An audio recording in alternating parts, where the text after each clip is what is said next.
at inanyayahan na makinig dito lang sa hindi lang DXTC 95.9 Radyo Natin FM, Cotabato City. Maraming salamat po. Sabihin ko gusto, di magaga. Simply G, simpleng ganda.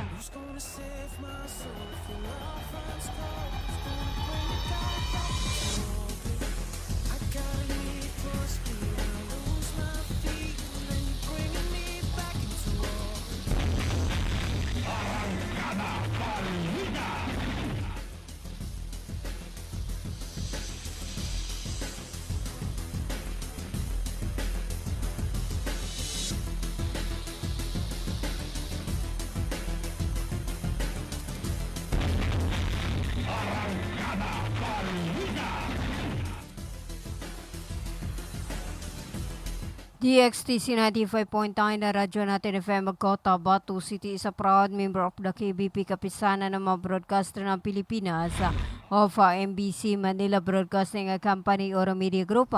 Itama po ang inyong mga oras sa buong kapuluan na 10 minuto makalipas ang alas 4 ng hapon.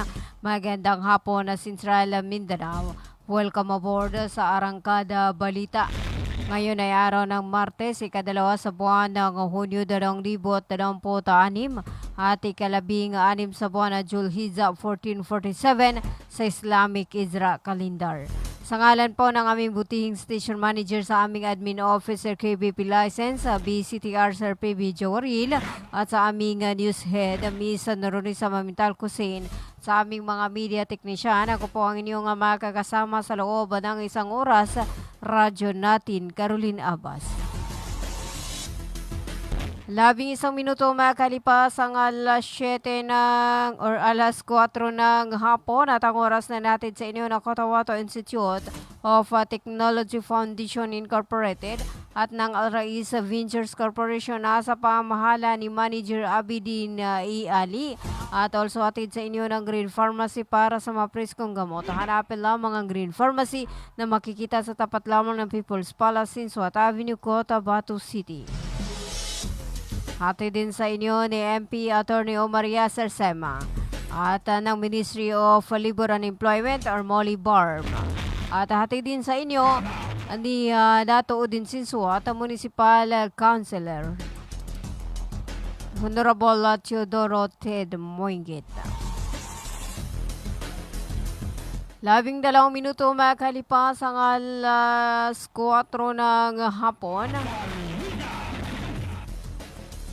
Kayo pa rin ay patuloy na nakikinig sa Arangkada Balita. Para sa ating pangunang balita, opisyal na nakamita ng isang lisensyadong recruitment agency na nakabase sa Maynila ang kanilang accreditation mula sa Ministry of Labor and Employment or Molly Barm kahapon na ginanap sa Moli Regional Office sa Bangsamoro Government Center, Cotabato City. Formal na tinanggap ng Incorporated Services Development ang sertipiko ng accreditation mula sa Bureau of Employment Promotion and Welfare. Personal na iniabot ito ni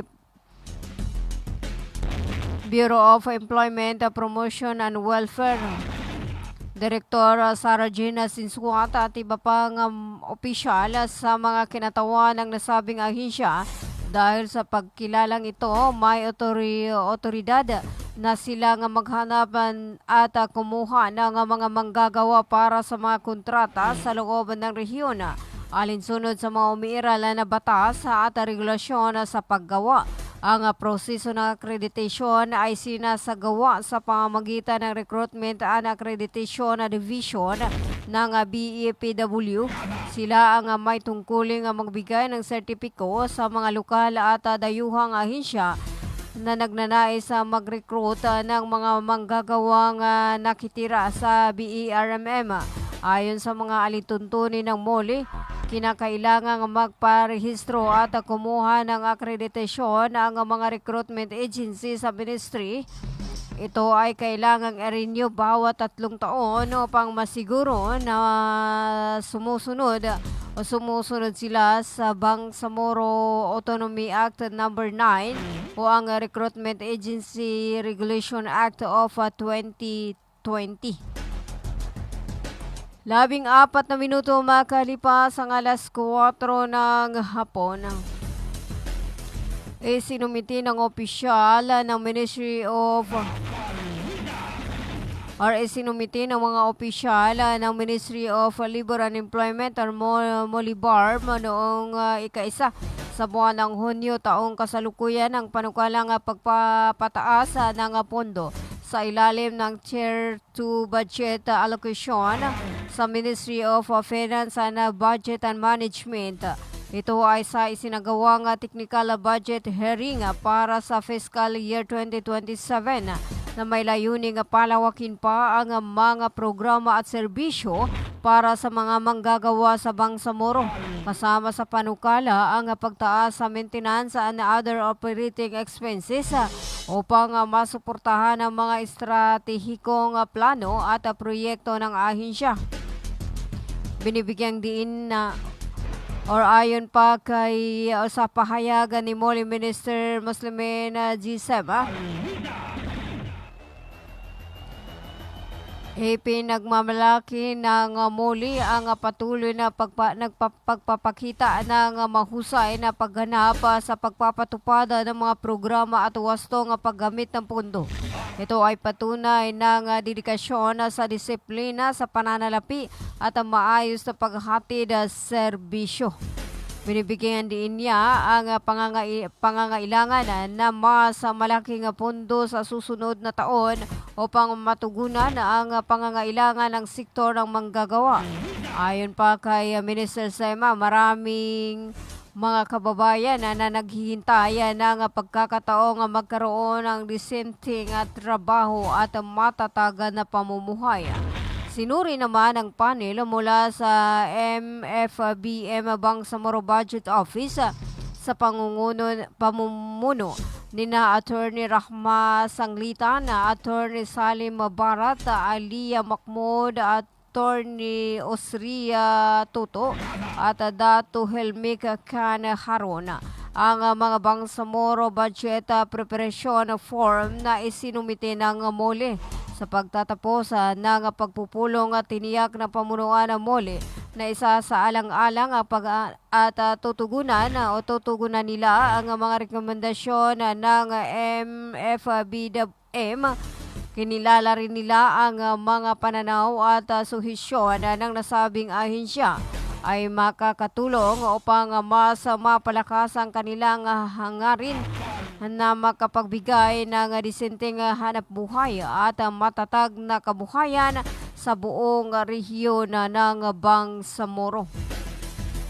17 minuto makalipas ang alas 4 ng hapon sa ilalim ng programang ayuda alay sa Bangsamoro or ALAB na mahagi ang Project Tabang ng tig 10 kilong bigas at mga food packs sa mga driver ng habal-habal at multicab mula sa Rosary Heights 7 at Rosary Heights 11 ng lungsod ng Cotabato na isinagawa ang pamamahagi ngayong araw ng Martes.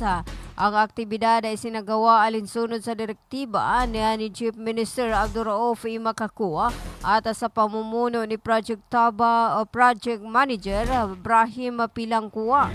Ang programa ay bilang bahagi ng patuloy na paghahatid ng agarang tulong sa mga sektor at komunidad na nangangailangan at sa pagsisikap na pamahalaang Bangsamoro na may hatid ang serbisyong makatao at tulong pangkabuhayan sa mga mamayan sa ilalim ng mas matatag na Bangsamoro Agenda.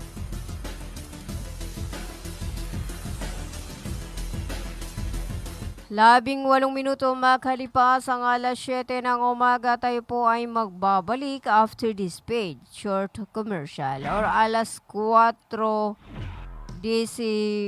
ng hapon. Magandang araw mga magulang at kabataan! Naghahanap ba kayo ng paaralang maayos, mapagkakatiwalaan at abot kamay ang bayarin? Sa Cotabato Institute of Technology Foundation Incorporated, Tumatanggap kami ng kindergarten, elementary mula grade 1 hanggang grade 6, junior high school mula grade 7 hanggang grade 10, at senior high school na may strand na Humanities and Social Sciences. Sa Kitpi, may maalagang guro, maayos na pasilidad at edukasyong para sa masa. Mayroon din kaming scholarship program at tumatanggap ng mga scholars. Kaya ano pang hinihintay nyo? Mag-enroll na sa Kitpi. Para sa impormasyon, makipag-ugnayan sa 0905-1423-948. Matatagpuan sa Poblacion 8, Kakar, Cotabato City. Sa Kitpi, abot kamay na bayarin, edukasyong siguradong kinabukasan. Emerging technology through innovative marketing. Almia Digital Marketing Services. Your one-stop store of IT products and printing consumables and after-sales service. Available are printer, laptops, PC desktop, computer parts, and accessories. Vending machine, laminator, binding machine, tuner powder, tuner cartridge, drum kit, refill ink, eco solvent ink, pigment ink, sublimation ink, laminating film, photo paper, office and school supplies. Almia Digital Marketing Services, Cotabato City Branch, located along National Highway, Rosary Heights 1, Sinsuat Avenue, in front of Colan School, Cotabato City. Almia Digital Marketing Services, Sarip Agwak Branch, National Highway, Poblacion Sarip Agwak, Maguindanao del Sur. For your inquiries, you may text or call at cell phone number 0935-921-2261 or visit its Facebook page, Almia Computer Works. What are you waiting for? Grab yours!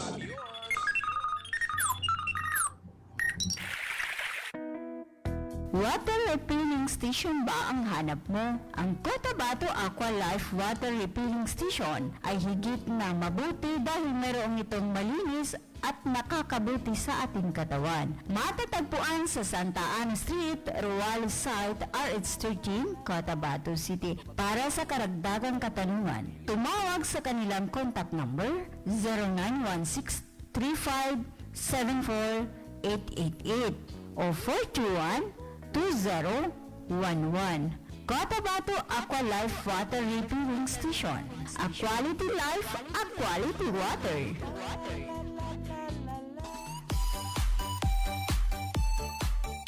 Hello mga mamis.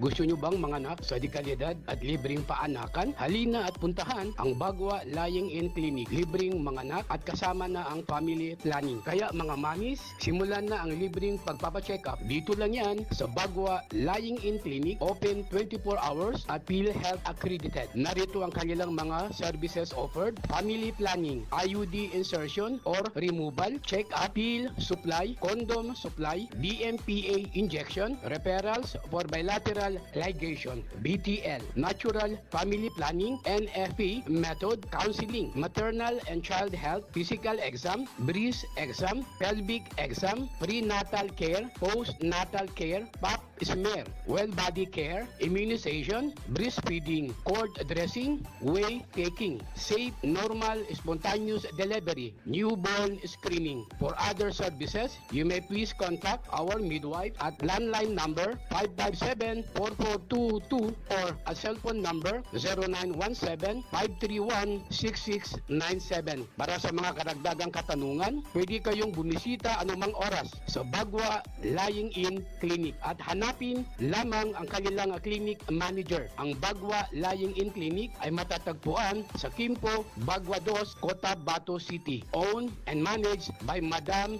Fe Camano Mandi. Tandaan mga mamis, Bagwa Lying-in Clinic.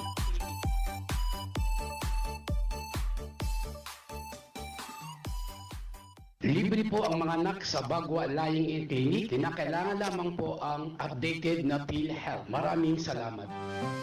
Bay, siya ka pan? Why, Bapa? Nana ko din. Bapa. Bagi ka ko sa walay na nakinog ko adan hindi balita yanin man na pagsikap sa mata na narinyang ko ged kasaki na bahas ka pangingili ko di ako pagkabate sa Quran kaya ko gede sa mapya nakiog ko na makele kupon sa mga laga ang mga manisan.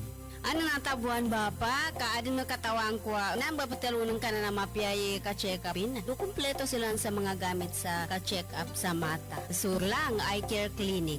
Matunong kayo ito ba Bapa? Maya ba sa pagkambitya tanan na mapakaya daun kasaki kabawangan ko naman. Luka buanga sa Malaka na Gutierrez Avenue, Dusin Suat Avenue, Cotabato City. Ala inshallah nanalmo ko na magudasukal nalmo ko kando makele ko pa.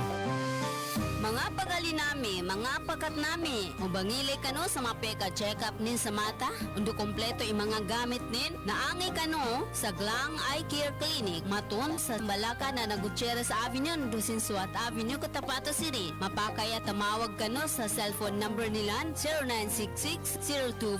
0966-024-6066. Kano email ad nilan glangacc@yahoo.com. Angay ka dun sa Glang Eye Care Clinic. Glang Eye Care Clinic.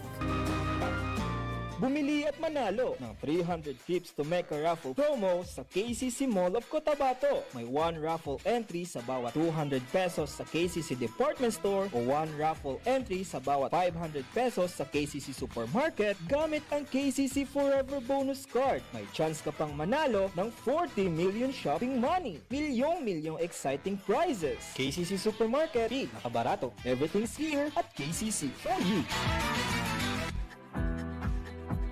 Inihahandog ng Ministry of Labor and Employment, BARMM, sa pamamagitan ng Bureau of Employment, Promotion and Welfare. MOLA Job Portal Project na binuo para sa mga aplikanteng naghahanap ng trabaho at mga pribadong establishmento, kumpanya at recruitment agencies na nangangailangan ng mga trabahante. Libre. Madali. Ligtas gamitin para sa mga job seekers at employers. Narito ang iilan sa features at function ng online platform system na ito.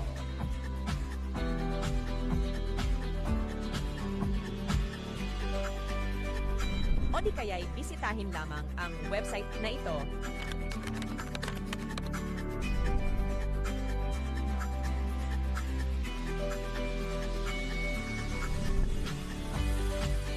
Maaari din i-scan ang QR code sa larawan.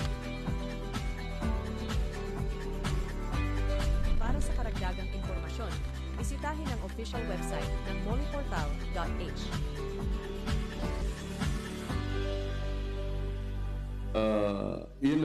Ganito yon sabihin ko sa inyo. Makinig kayo. Binabati ko po kayo at inanyayahan na makinig dito lang sa himpilang DXTC 95.9 Radyo Natin FM Cotabato City. Maraming salamat po. Sabihin ko sa di magaga. Hitama po ang inyong mga orasan, oras sa buong kapuluan na 27 minuto makalipas ang alas 4 ng hapon. At para sa iba pa nating mga balita, nagsama-sama ang mga membro ng NC Samar Parliament noong araw ng Lunes sa Davao City upang simulan ang pagbuo ng isang 10 estratehikong balangkasa. Ang 3 araw na workshop na isinasagawa katuwang ang Development Academy of the Philippines ay naglalayong gabayan ang institusyon pagkatapos ng transition period at magsilbing matibay na pundasyon para sa darating na unang halalan sa Bangsamoro Parlamenta bilang paghahanda sa kaunaunang halalang parlamentaryo Sa September 2026, binibigyang diin ng mga mambabatas na ang pagpaplanong ito ay mahalaga upang mapatatag ang sistema ng pamahala at masiguro na may malinaw na direksyon at pulisiya ang susunod na liderato. Buong puso nga sinusuportahan ni na Speaker Muhammad Isyakub at Barm Chief Minister Abdul Rauf Makakua na kinatawan ni Chief of Staff Jamila Makakua ang nasabing hakbang tungo sa masa tapatan na serbisyong publiko at pananagutan sa aktibidad na tatagal hanggang ngayong or hanggang bukas. Formal din inihandog ng Westminster Foundation for Democracy ang isang parliamentary roadmap na magsisilbing gabay para sa katatagan at tuloy-tuloy na pag-unlad ng rehiyon. Ang 29 na minuto makalipas ang alas 4 ng hapon na mahagi ang tanggapan ni Member of Parliament Abdul Basit R. Benito ng mga school supplies, teacher kits at first aid kits sa isinagawang Brigada Eskwela 2026 kick-off program sa Tapian Elementary School, Dato Blasinsuata, Maguindanao del Norte. Noong araw ng Lunes, kinatawan ni Ms. Muslima El Benito ang mambabatas at formal na ipinagkaloob ang tulong bilang suporta sa paghahanda para sa pasukan. Bahagi ito ng pangako ni MP Benito na palakasin ang edukasyon at makipagtulungan sa komunidad para sa maayos na kapaligiran sa pag-aaral. Dinaluhan ang aktibidad ng mga opisyal ng DepEd, guro, magulang at mga stakeholders. Sa nasabing programa, iniharap din ng pamunuan ng paaralan ang mungkahi na magpatayo ng cover court na magsisilbing pasilidad para sa mga aktibidad ng paaralan at komunidad. 31 minuto makalipas ang alas 4 ng hapon para sa iba pa nating mga balita. Tiniyak ng Komisyon ng Eleksyon or COMELEC na handa na ito para sa kauna ng parliamentary election sa Bangsamoro Autonomous Region in Muslim Mindanao na nakatakda sa September 14, 2026. Ayon kay COMELEC Chairman George Erwin Garcia, sinimulan na ng full body ang hardware acceptance test ng 6,500 automated counting machine upang matiyak na maayos ang kondisyon ng mga ito bago gamitin sa halalan.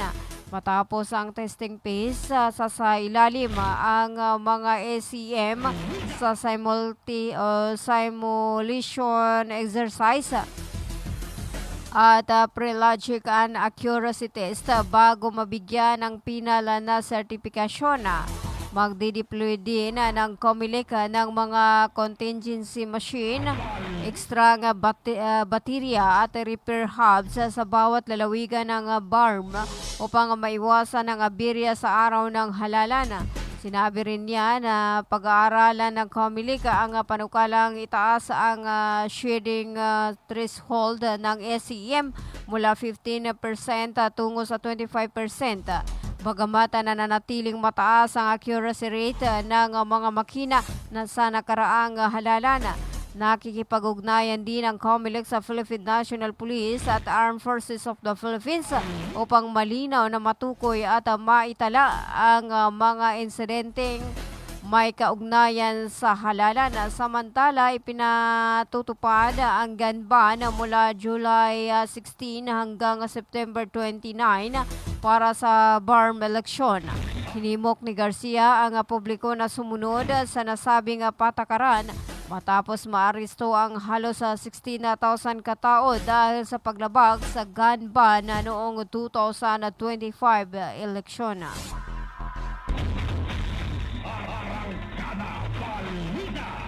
Tatlumput at 3 minuto makalipas ang alas 4 ng hapon at tayo po ay magbabalik after this paid short commercial.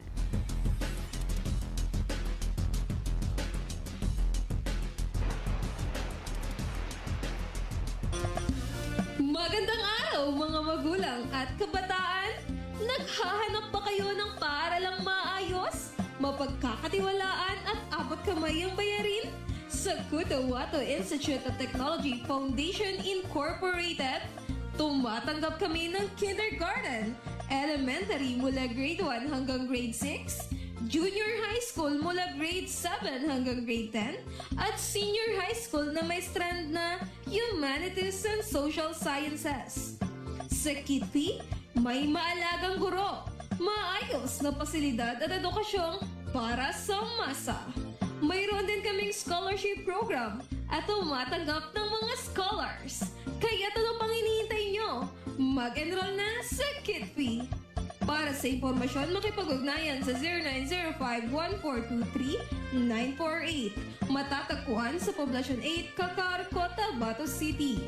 Sa Kitpi, abot kamay na bayarin, edukasyong siguradong kinabukasan. Emerging technology through innovative marketing. Almia Digital Marketing Services. Your one-stop store of IT products and printing consumables and after-sales service. Available are printer, laptops, PC desktop, computer parts, and accessories. Vending machine, laminator, binding machine, tuner powder, tuner cartridge, drum kit, refill ink, eco solvent ink, pigment ink, sublimation ink, laminating film, photo paper, office and school supplies. Almia Digital Marketing Services, Cotabato City Branch, located along National Highway, Rosary Heights 1, Sinsuat Avenue, in front of Colan School, Cotabato City. Almia Digital Marketing Services, Sarip Agwak Branch, National Highway, Poblacion Sarip Agwak, Maguindanao del Sur. For your inquiries, you may text or call at cell phone number 0935-921-2261 or visit its Facebook page, Almia Computer Works. What are you waiting for? Grab yours!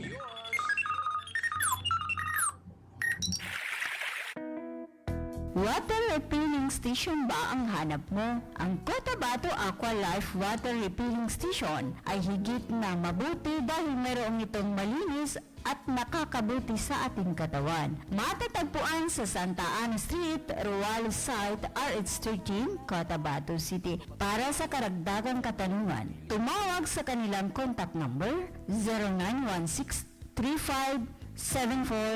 0916-3574-888 o 421-2011. Cotabato Aqua Life Water Refilling Station. A quality life, a quality water.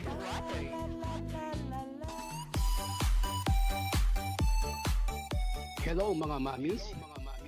Gusto nyo bang manganak sa dekalidad at libreng paanakan? Halina at puntahan ang Bagwa Lying-in Clinic. Libreng manganak at kasama na ang family planning. Kaya mga mamis, simulan na ang libreng pagpapacheck up. Dito lang yan sa Bagwa Lying-in Clinic. Open 24 hours at PhilHealth accredited. Narito ang kanilang mga services offered. Family planning, IUD insertion or removal, check up, pill supply, condom supply, DMPA injection, referrals for bilateral ligation, BTL, natural family planning, NFP method, counseling, maternal and child health, physical exam, breast exam, pelvic exam, prenatal care, postnatal care, pap smear, well body care, immunization, breastfeeding, cord dressing, whey taking, safe, normal, spontaneous delivery, newborn screening. For other services, you may please contact our midwife at landline number 557-4422 or a cell phone number 0917-531-6697. Para sa mga karagdagang katanungan, pwede kayong bumisita anumang oras sa Bagwa Lying-in Clinic at hanapin hanapin lamang ang kanilang clinic manager. Ang Bagwa Lying-in Clinic ay matatagpuan sa Kimpo, Bagwa 2, Cotabato City. Owned and managed by Madam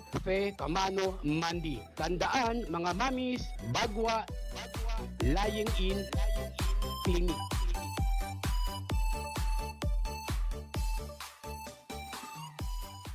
Libre po ang mga anak sa Bagwa Lying-in Clinic. Kinakailangan lamang po ang updated na PhilHealth. Maraming salamat. Bye, siya kapan? Why, Bapa? Nana ko din.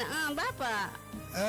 Bagi kako sa walay na nakinog ko adan ini balita yani mana na pagsikap sa mata na narinyang ko ged kasaki na bahas ka pangingili ko di ako pagkabati sa Quran kadi ko gere sa mapya nakiog ko na makele kupon sa mga laga ang mga manisan. Ano natabuan, Bapa? Kaadin magkatawang ko.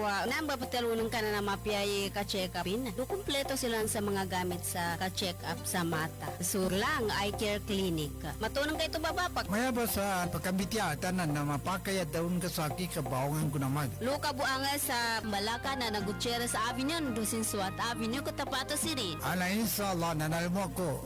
Namagudasukal nalmo ko kando makele kupon.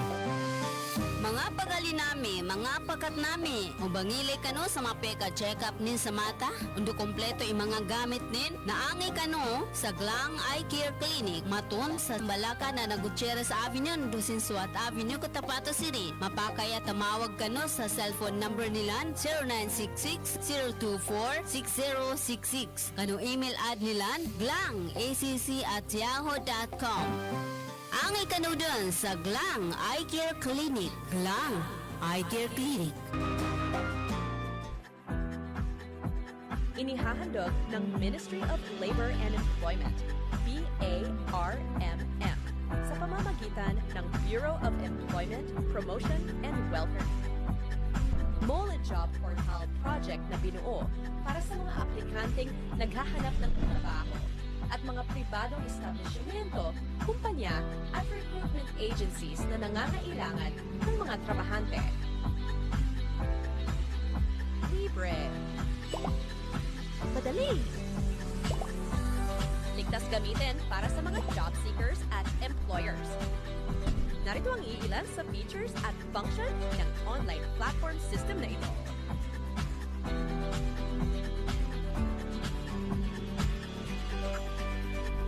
O di kaya'y bisitahin lamang ang website na ito.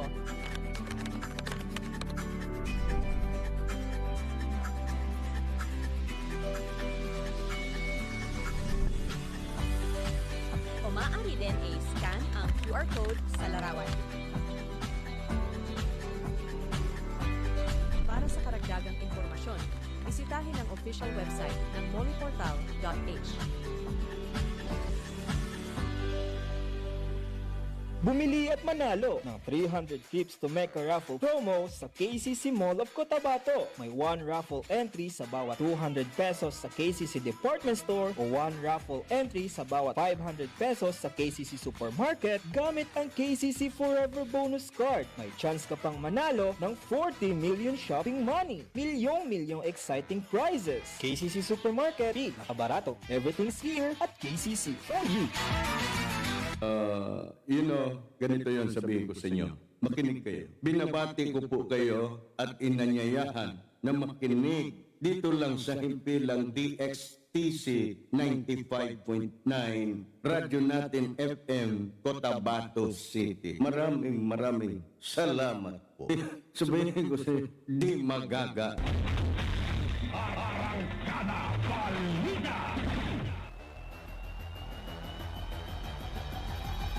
Itama po ang inyong mga orasan na oras sa buong kapuluan. 43 minuto makalipas ang alas 4 ng hapon. At ang oras na natin sa inyo ng Ministry of Labor and Employment or MOLIBARM. At ate din sa inyo ng Bagwa Lying-in Clinic na matatagpuan sa May Kimpo, Bagwa 2, Cotabato City. At ng Glang Eye Care Clinic located at Sinsuat Avenue, Cotabato City at ng Sir John Service Center located at Don Roman Vallo Street, Cotabato City. Para sa iba pa nating mga balita, mariing pinag-iingat ang publiko sa mga nakakalitong pahayag sa social media kung matutuloy o hindi ang barangay at sangguniang kabataang eleksyon ngayong taon. Para sa kaalaman at kapanatagan ng lahat, ang barangay at sangguniang kabataang eleksyon ay sasagawa sa November 2, 2026 ayon pa sa Republic Act No. 12232.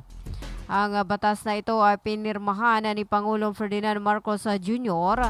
noong August 13, 2025. Hindi na ito maituturingan na breaking news tulad ng nakasaad sa social media post ng isang Facebook page account.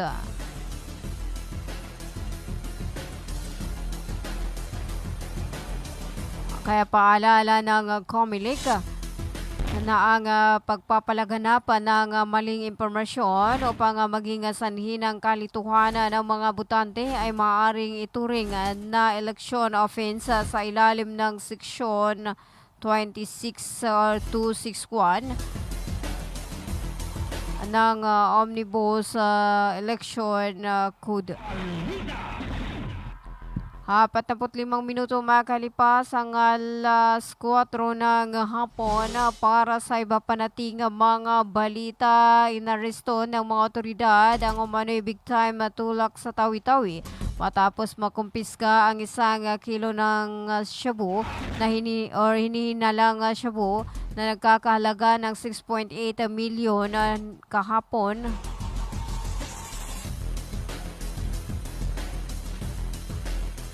Ayon sa Philippine Drug Enforcement Agency. Ayon kay Edgar Jubay, PDEA Bangsamoro Autonomous Region in Muslim Mindanao Regional Director, ang suspect ay naaresto sa bypass operasyon sa Barangay Poblasyon Bungaw. Ani Jubay, ang operasyon ay pinangunahan ng PDEA Tawi-Tawi at suportado ng Philippine Marines, lokal na pulisya at Philippine Coast Guard Bungaw. Kinilala ang suspect sa alias na Otto, 27 taong gulang at tricycle driver at residente ng Barangay Poblasyon. Na-recover sa kanya ang isang plastic bag na naglalaman ng iligal na droga, marked money at mobile phone. Nasa kustodiya na ng Bungaw Municipal Police ang suspect at naharap na sa reklamong paglabag sa Republic Act 9165 o Comprehensive Dangerous Drug Act of 2002. 46 na minuto makalipas ang alas 4 ng hapon. Para sa iba pa dating mga balita, nagpatupad ang Bureau of Fisheries and Aquatic Resource or BFAR ng 3 buwang fishing ban sa Davao Gulf simula June 1 bilang bahagi ng pagsisikap na maprotektahan ang maliliit na pelagic fish sa panahon ng kanilang pangingitlog. Tatagal ang close fishing season hanggang August 31, 2026. Layunin mapangalagaan ang mga uri ng isda tulad ng matang baka, alumahan at galunggong. Ayon pa sa BFAR, pinayagan lamang ang mga rehistradong mangingisda na mangisda gamit ang mga otorisadong kagamitan tulad ng hook and line, gill nets at fish pots. Mahigpit namang pinagbabawal ang paggamitan ng ring nets o kuban or likom at bag nets o basnig. O anuman ang laki ng sasakyang pandagat. Nagbabala ang ahensya na ang mga lalabag ay maaaring patawanan ng multang mula 20,000 hanggang 500,000. Pagkakakulong, pagkumpiska ng gamit sa pangingisda at pagbawi ng kanilang lisensya. 48 minuto makalipas ang alas 4 ng hapon. Para sa iba pa nating mga balita, ay sinasagawan na ang paghahanda para sa potensyal na epekto ng southwest monsoon or habagat na maaring makasabay ng Super El Nino. Ito ay sa kabila ni Presidential Communication Office PCO Undersecretary at Palace Press Officer Claire Castro nang hindi kayang kontrole na ang pagpasok ng bagyo at ang pagragasa ng tubig ulan na aniyay tinatawag na force majeures of fortuitous event na monitor man. Sa katunayan, aniya ay kinausap mismo ni MMDA Chairman Don Artis ukol sa bagay na ito at ang sinasabi niya aniya ay tuloy-tuloy ang bayanihan sa estero.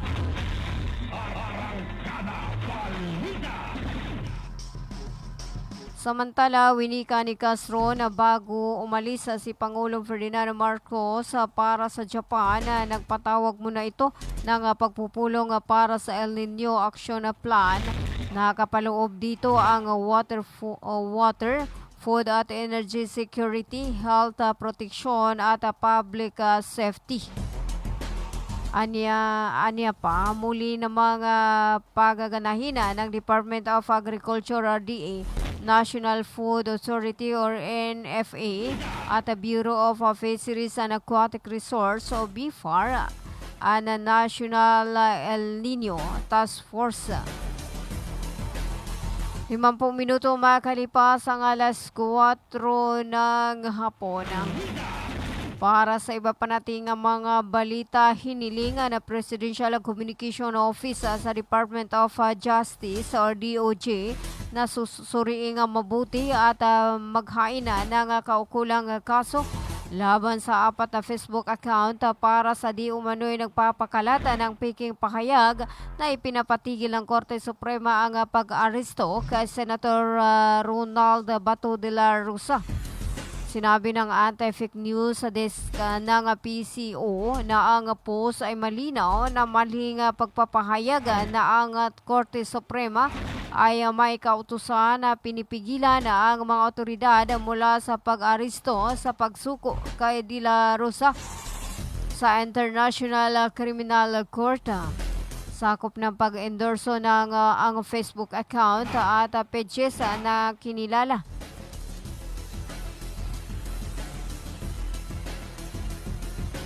Samantala, muli namang iniulat ng ni PCO Secretary Deva Gomez sa ang kampanya ng administrasyon laban sa disinformation at ang babala sa mga content creator laban sa pag-embento ng court desisyon at pagpapakita nito bilang factual report.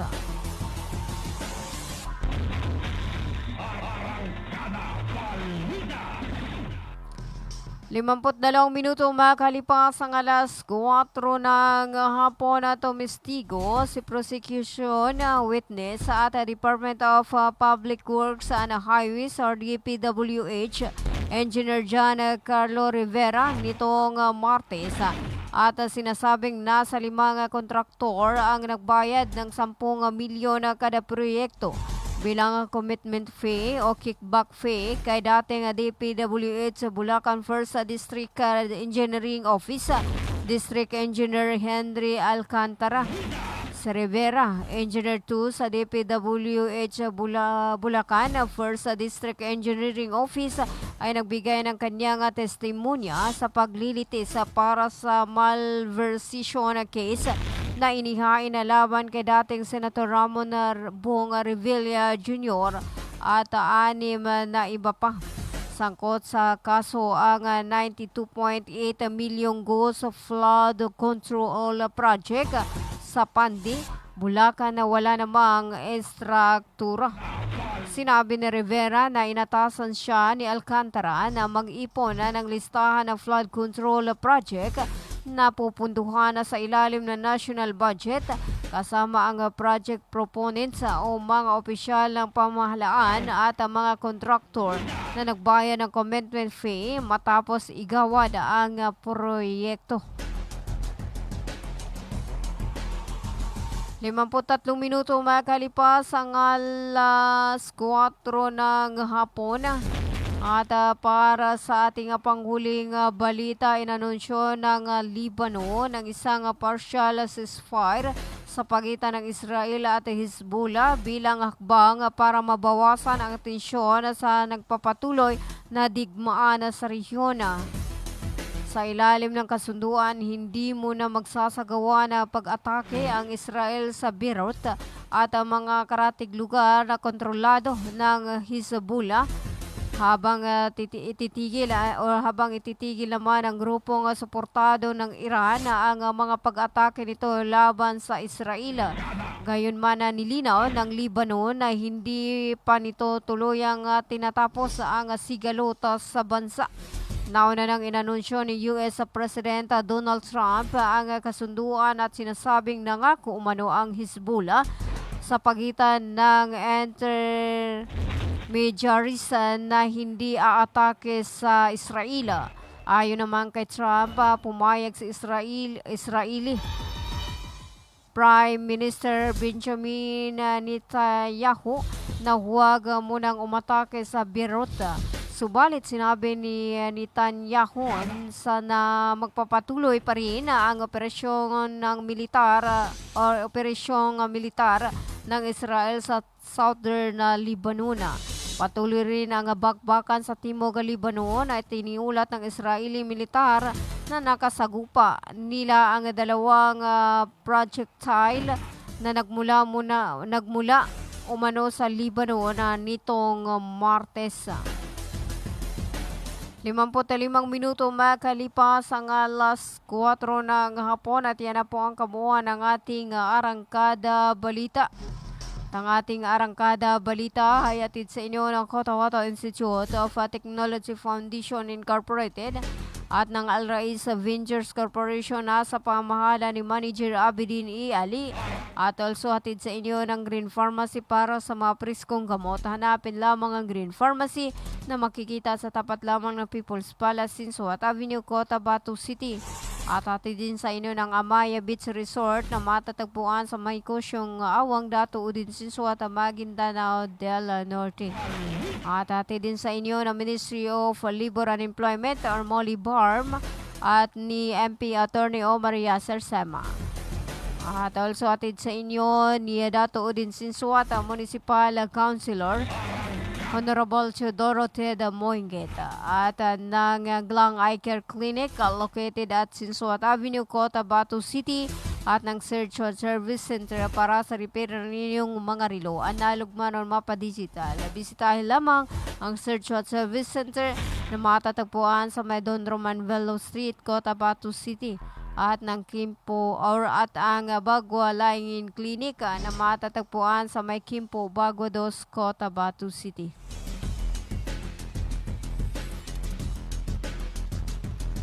Limamputpitong minuto makalipas ang alas 4 ng hapon at bago ho tayo magpaalam, hello po kay Aina Om, kay Ma'am Omo Otsamin Gampong, sa aming programa director kay Sir PB Jowaril at hello to Sagira Isibay, kay Okuman Taps, kay Annalisa Abbas.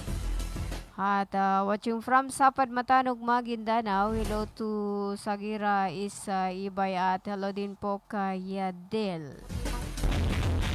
Ayan yung dati naming kasama na ngayon ay busy sa kanyang bagong karir.